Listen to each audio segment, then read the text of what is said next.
19 na kabanata. Ang pangatlong paglalakbay ni Pablo bilang misyonero. Habang nasa Korinto si Apolos, pumunta si Pablo sa mga bulubunduking lugar ng lalawigan hanggang sa nakarating siya sa Efeso. May nakita siyang mga tagasunod doon. Tinanong niya sila, "Natanggap niyo na ba ang banal na espiritu ng sumampalataya kayo?" Sumagot sila, "Hindi nga namin narinig na may tinatawag na banal na espiritu." Nagtanong si Pablo sa kanila, "Sa anong bautismo kayo binautismuhan?" Sumagot sila, "Sa bautismo ni Juan." Sinabi ni Pablo sa kanila, "Ang bautismo ni Juan ay para sa mga taong nagsisisi sa kanilang kasalanan. Ngunit sinabi rin ni Juan sa mga tao na dapat silang sumampalataya sa darating na kasunod niya, na walang iba kundi si Jesus." Nang marinig nila ito, binautismuhan sila sa pangalan ng Panginoong Jesus. At nang ipinatong ni Pablo ang kanyang kamay sa kanila, pumaba sa kanila ang banal na espiritu. Nakapagsalita sila ng iba't ibang wika na hindi nila natutunan, at may mga ipinahayag silang mensahe mula sa Diyos. 12 lalaki silang lahat. Sa loob ng 3 buwan, patuloy ang pagpunta ni Pablo sa sambahan ng mga Hudyo. Hindi siya natatakot magsalita sa mga tao. Nakipagdiskusyon siya at ipinaliwanag sa kanila ang tungkol sa paghahari ng Diyos. Pero ang iba sa kanila ay matigas talaga ang ulo at ayaw maniwala at siniraan nila sa publiko ang pamamaraan ni Jesus. Kaya umalis si Pablo sa kanilang sambahan kasama ang mga tagasunod ni Jesus at araw-araw ay pumupunta siya sa paaralan ni Tiranos para ipagpatuloy ang pakikipagdiskusyon sa harap ng madla. Sa loob ng 2 taon, ganoon ang kanyang ginagawa. Kaya ang lahat ng nakatira sa lalawigan ng Asya, Hudyo at hindi Hudyo, ay nakarinig ng salita ng Diyos. Maraming pambihirang himala ang ginawa ng Diyos sa pamamagitan ni Pablo. Kahit mga panyo at mga epron na ginagamit niya, ay dinadala sa mga may sakit at gumagaling sila, at lumalabas din ang masasamang espiritu. May ilang mga Hudyo roon na gumagala at nagpapalayas ng masasamang espiritu sa mga taong sinasaniban nito. Sinubukan nilang gamitin ang pangalan ng Panginoong Hesus para palabasin ang masasamang espiritu. Sinabi nila sa masasamang espiritu, "Sa pangalan ni Jesus na ipinangangaral ni Pablo, inuutusan ko kayong lumabas." Ganito rin ang ginagawa ng 7 anak na lalaki ni Esceva. Si Esceva ay isa sa mga namamahalang pari. Sinusubukan nilang palabasin ang masamang espiritu sa pangalan ni Jesus. Pero sinagot sila ng masamang espiritu, "Kilala ko si Jesus, ganoon din si Pablo, pero sino naman kayo?" At nilundag sila ng taong sinaniban ng masamang espiritu at sinaktan. Wala silang magawa, kaya tumakbo sila palabas ng bahay na hubad at sugatan. Ang pangyayaring ito ay nabalitaan ng lahat ng Hudyo at mga hindi Hudyo na nakatira roon sa Efeso. Natakot sila at lalo pang naparangalan ang pangalan ng Panginoong Hesus.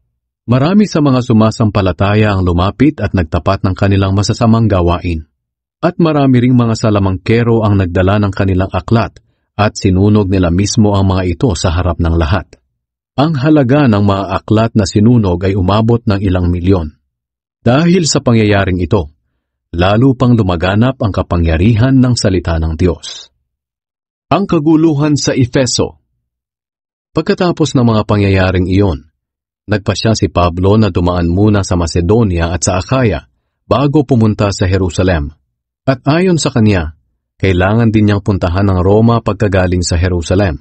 Pinauna niya sa Macedonia ang 2 tumutulong sa kanya sa gawain ng Diyos na sina Timoteo at Erastus, at siya'y nagpaiwan muna sa lalawigan ng Asya.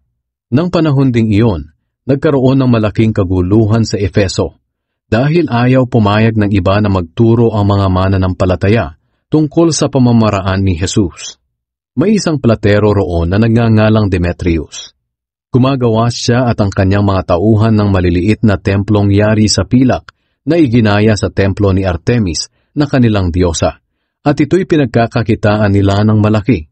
Kaya ipinatawag niya ang kanyang mga manggagawa at ang iba pang mga platero. At sinabi niya sa kanila, "Mga kaibigan, alam ninyong umaasenso tayo sa ganitong klaseng hanap buhay. Nakita ninyo at narinig ang ginagawa ng taong si Pablo. Sinasabi niya na ang mga Diyos na ginagawa ng tao ay hindi totoong mga Diyos. Marami ang naniwala sa kanya rito sa Efeso at sa buong lalawigan ng Asya. Kaya nanganganib ang ating hanap buhay. Dahil baka masamain ito ng mga tao. At hindi lang yan, nanganganib din ang templo ng ating dakilang Diyosang si Artemis. Dahil baka mawalan na ito ng saysay at hindi nakikilalanin ng mga tao ang Diyosa na sinasamba. Hindi lang dito sa Asya, kundi maging sa buong mundo. Nang marinig ito ng mga tao, galit na galit sila at nagsigawan. Makapangyarihan si Artemis ng mga taga-Efeso, at ang kaguluhan ay kumalat sa buong lungsod. Hinuli nila ang mga kasama ni Pablo na sina Gaius at Aristarchus na mga taga-Macedonia. Pagkatapos, sama-sama silang nagtakbuhan sa lugar na pinagtitipunan ng mga tao, habang kinakaladkad nila ang dalawa. Nais sana ni Pablo na magsalita sa mga tao, pero pinigilan siya ng mga tagasunod ni Jesus. Maging ang ilang mga opisyal ng lalawigan ng Asya na mga kaibigan ni Pablo ay nagpasabi na huwag siyang pumunta sa pinagtitipunan ng mga tao. Lalo pang nagkagulo ang mga tao.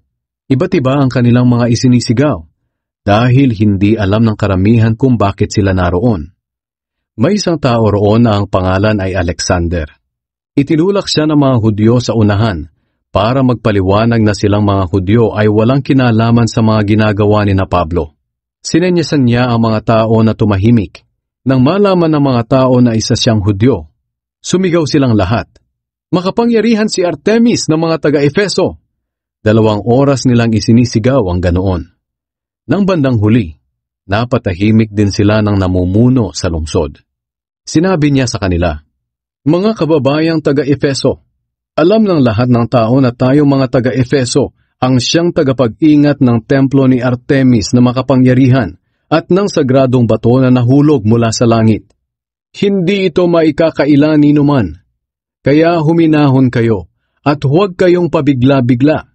Dinala ninyo rito ang mga taong ito kahit hindi naman nila ninakawan ang ating templo o nilapastangan ang ating Diyosa. Kung si Demetrius at ang kanyang mga kasamang platero ay may reklamo laban kanino man, may mga korte at mga hukom tayo. Dapat doon nila dalhin ang kanilang mga reklamo.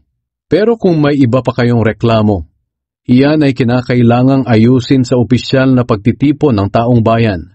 Sa ginagawa nating ito, nanganganib tayong maaakusahan ng mga opisyal ng Roma ng panggugulo.